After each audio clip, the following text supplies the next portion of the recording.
I still remember the exact moment it happened. Not the ceremony itself, the speeches, the applause, the sea of proud faces, but that moment. The one that stayed with me long after the caps were thrown and the cameras stopped flashing. My sister stood on the stage, glowing. She had always been the one people noticed first. Confident, brilliant, effortlessly perfect in everything she did. As her name was called, the crowd erupted into applause, and my parents stood immediately, clapping louder than anyone else. "That's our daughter!" my mother said proudly to the people around us, her voice filled with excitement. My father smiled wide, nodding. "She's always been exceptional." I clapped too. Of course I did, because I was proud of her. Truly. But even then, I felt it. That familiar feeling of being slightly out of place, like I was standing just outside the frame of a picture I was supposed to belong in. When the ceremony ended, everyone gathered outside. Families hugged, laughed, took photos. My sister was surrounded almost instantly. Friends, teachers, relatives, all drawn to her like she was the center of everything. And she was. I stood a few steps behind, holding my phone, offering to take pictures when needed. Smiling when someone glanced my way. Fading back when they didn't. It wasn't new. It had never been new. But that day it felt sharper. More visible. More real. At one point, one of my father's colleagues approached us, shaking his hand enthusiastically. "Congratulations!" the man said. "You must be so proud. Both your children here today?" My father let out a small laugh. Something about it made my chest tighten before he even spoke. "Of course we're proud of her," he said, placing a hand on my sister's shoulder. "She's the one who made something of herself." The man chuckled politely, glancing at me. "And this one?" There was a pause. Just a second. But it stretched long enough for me to feel it. Then my mother answered, her tone light, almost amused. "Oh," she said, waving her hand dismissively, "our second child is useless." The word landed softly. Too softly. Like it didn't mean anything. Like it was just a joke. The man laughed awkwardly, unsure how to respond. My sister's smile faltered for a brief moment before she quickly recovered, turning back to her friends. No one said anything. No one corrected it. And just like that, it became real. I stood there, still smiling, because I didn't know what else to do. Because reacting would have made it worse. Because somewhere deep down, a small, fragile part of me wondered if maybe they were right. That was the moment I stopped trying to be seen, because it was the moment I realized, in their eyes, I already wasn't. After that day, I disappeared. Not physically, of course, they still saw me, but emotionally, I retreated into a world of my own making. The word useless hung over me like a storm cloud, constant and unrelenting, and I realized quickly that nothing I did would ever matter in their eyes. School became my sanctuary. If I could prove to myself that I wasn't what they said I was, maybe the sting would dull. I worked quietly, studying late into the night, taking odd jobs, and learning to rely only on myself. I didn't announce my achievements. I didn't wait for recognition. I just kept going, step by step, building a life that no one could dismiss so casually. Friends began to notice. They didn't care that I wasn't the perfect child in the family photos or the one celebrated on graduation days. They cared that I was loyal, capable, and kind.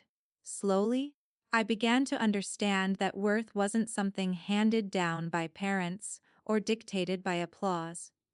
It was something earned, quietly, through persistence and resilience. At home, I faded into the background even more. My sister's successes continued, always in the spotlight, always praised. I learned not to envy her openly, because it never helped. I learned instead to be proud silently, secretly, and to let my own victories simmer beneath the surface. College became my escape. I left the house for the first time without looking back, enrolling in a program far away, taking a scholarship I had earned entirely on my own merit. I worked part-time, studied relentlessly, and found a community that valued me for me, not for who I was in comparison to someone else. For the first time in my life, I felt capable, valuable, seen. And yet, every holiday, every phone call home reminded me that nothing had changed there. My parents' words replayed in my mind every time I thought of returning. Our second child is useless. It could have broken me. Instead, it became fuel. Every insult, every dismissive glance, every comparison, everything I had endured. They became the building blocks of my independence. 7 years passed. I became someone strong. Someone who didn't need their approval to exist. Someone who had a life of achievements, friends, and opportunities they couldn't touch. And all the while, I kept that quiet promise to myself: one day, they would see me, not as useless, but as the person they had spent a lifetime underestimating. That day was coming. 7 years later, I walked back into that house. Not as the shadow they had always seen, but as someone they would have to notice. I hadn't planned to return. Not really. But life has a way of pulling you into the places you thought you'd left behind, whether you're ready or not. The familiar smell of polished wood and faint perfume hit me the moment I stepped inside. Memories flashed: my sister's graduation, their cruel words, the hollow applause. For a heartbeat, I felt the old ache, the sting of being invisible. But this time, it was different. This time, I had armor. Not physical, but something far stronger: accomplishments, independence, and self-respect. I had come under the pretense of attending a family dinner. My sister had invited me, unaware of the confrontation brewing under the polite surface. My parents didn't know I had changed. They had not been prepared for me. Not the real me. As I walked into the living room, I felt the shift immediately. My mother glanced up from her conversation. Eyebrows raised, a tight smile forming. My father stiffened, the corner of his mouth twitching as he looked at me, like he was seeing a stranger standing in the shape of his child. "You're here," my mother said, her tone neutral but brittle. "I didn't expect it." "I thought I'd come," I said, voice calm, steady, no hesitation.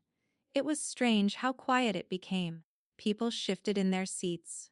My sister smiled politely but uneasily, sensing the tension. The years had changed me.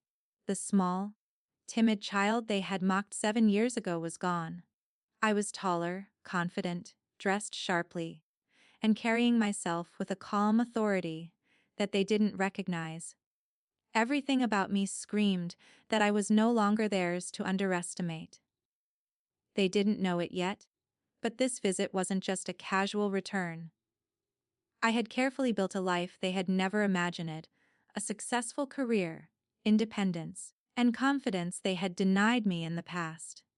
And now, I was here, not asking for approval, not seeking validation, but to let them see the truth. They had called me useless once. Tonight, they would have to understand that they had been wrong. And when they finally realized it, I would be ready. Dinner was nearly over when I decided it was time. The polite conversation had dried up, replaced by uneasy glances and the occasional cough. Everyone at the table could feel it, the subtle tension radiating from me, though no one could yet name it. I set my glass down slowly, letting the movement draw attention. My parents looked at me, eyebrows raised.